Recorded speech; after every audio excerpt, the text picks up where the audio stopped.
Well, I got my doors done, and I had an old doorknob that I took off of one of my doors in the house and used here. And I don't know what happened, but somehow I mismeasured by 2 inches. I don't know what I did, I even wrote the measurement down when I measured this doorway to cut my wood here. And I even wrote it down wrong, so I don't know how it happened, but I think I'm going to put a 2x4 across the top there, and then just put a little piece of siding up here and some caulking, and who knows, maybe nobody will notice it. But I'm no professional carpenter. I make mistakes. I just hate I made a mistake right around here where it's facing the house. All right, I'm going to start my trim. I'm going to repair my mistake, and I should be, for the most part, finished with this today. All right, see ya.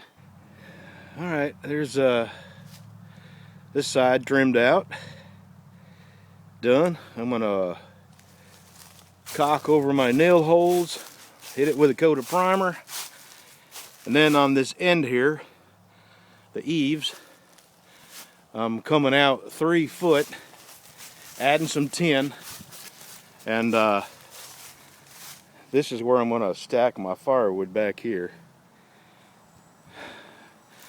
for the house and my shop. Okay, I'm going to trim out the front side and the doors and be done with the outside. Alright, I added a 2x4 to the top of this door that I screwed up, mismeasured, and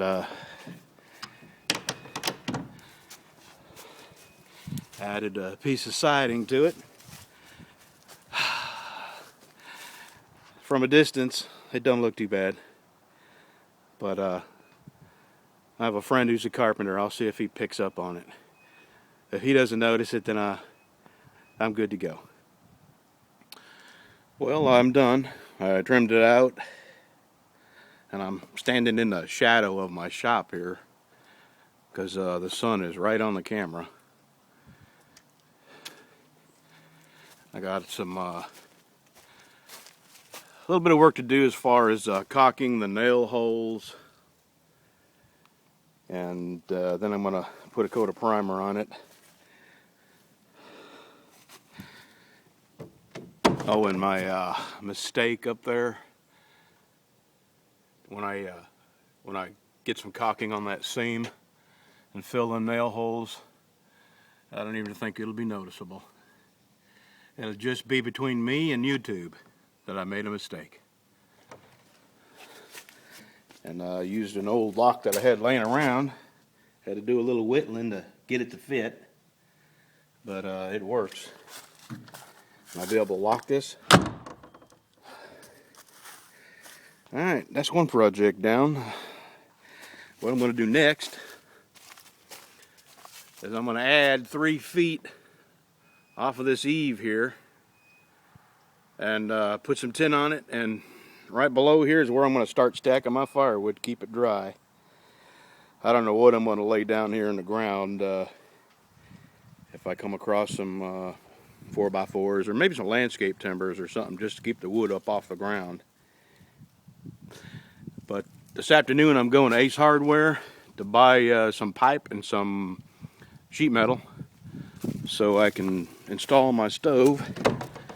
And I'm putting my stove in that corner down yonder, and I'm moving them shelves and everything. I'm going to put the shelves over on this wall, and the stove's going in the corner. I'm going to get some of that cement backer board nailed to the walls where the stove's going to be going. And then when I extend this roof out, I'm going to be scabbing onto these here, 3 feet in and 3 feet hanging off. When I'm done with that, I'll close these in. Otherwise, I'll have sparrows and all kinds of birds trying to live in here.